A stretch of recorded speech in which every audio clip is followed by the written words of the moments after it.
Congrats on an accepted offer on your home. Please make sure to write down the closing date and the possession date. A lot of times they're the same, but sometimes they can be different, and it's important to have both on your calendar and always be aware of when the sale is supposed to close and when you're supposed to be out of the house if you're currently in it.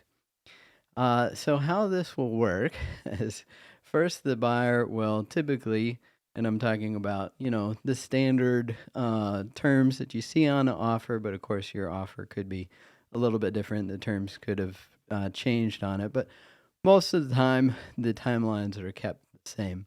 And so what happens now is the buyer will deposit their earnest money into the escrow company within 3 business days typically. And we always check to make sure, but it is their responsibility to do that, to deposit that earnest money. And then the buyer will also right away try to schedule the home inspection. Now, typically they have 10 business days to conduct any and all home inspections that they want to perform. And that can be, that's 2 weeks or sometimes longer if there's a holiday in there. So it's a pretty big period. But they'll try to schedule that, and then we will let you know as soon as that's scheduled.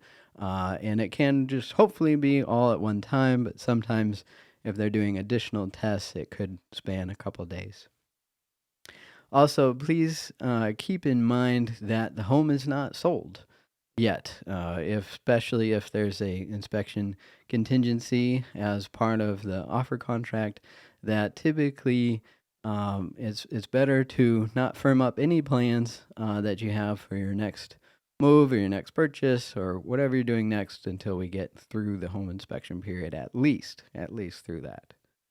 Um, so in order to get ready for the home inspection, basically you want to make sure that there's easy access for the inspector to get everywhere he or she needs to go. So if your home's on a crawl space, you need to make sure that there's a crawl space hatch that's accessible for that inspector to get in there and take a look around. If there's an attic hatch in a closet or in a hallway, you need to make sure that they have access to that. And also, the inspector will not even unscrew a hatch. They will not take a screw. They're not supposed to your house, so make sure that it's not screwed shut, any hatches.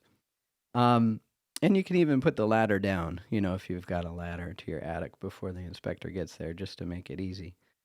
And then the inspector will also need easy access to your electrical panel.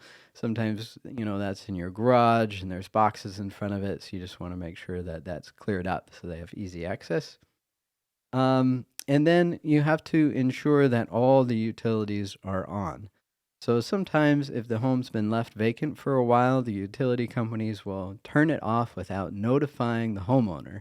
It's true, it's kind of frustrating, but it has happened at times. So you just want to make sure that all the utilities are on for the inspection, and also it's just generally advisable to keep all the utilities on through the day of closing.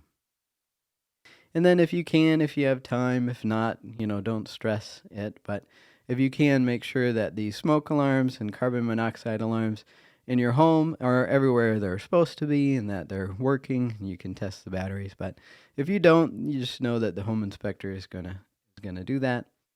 And then some of the additional tests, and this isn't a comprehensive list, but some of the additional tests that the inspector might do is a radon test, a mold test, a sewer scope, a tank sweep. They might run the water in your house for a while to see if there's any leak in the plumbing. They might run a moisture reader on your walls. They might test your kitchen appliances. And most inspectors are very careful when they're doing all of these things, but it is a good idea after the general home inspection has been completed to go through your house and make sure that nothing got messed up or disturbed properly.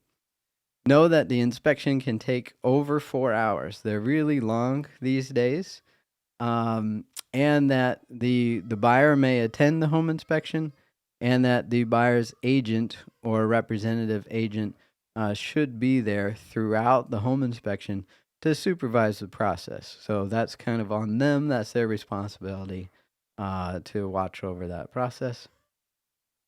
And also, just to kind of preempt you, if the buyer asks for any repairs, as many do, Typically, we recommend offering a credit in lieu of fixing those repairs because if you agree to fix those repairs, then the offer is also subject to the buyer approving of how you fix those repairs, and it can create a cycle that goes round and round that's not the best. So, generally speaking, if we feel like we need to negotiate with the buyer on issues that are found with the house, providing or offering a credit is the simplest and best way to go most of the time.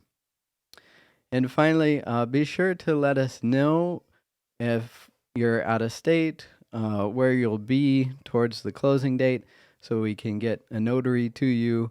And, let us know about any vacations that you're taking around that time and anywhere you might be, just so that we're aware. We're aware. But yeah, again, congrats on accepted offer on your home, and we hope to see it go to a successful conclusion.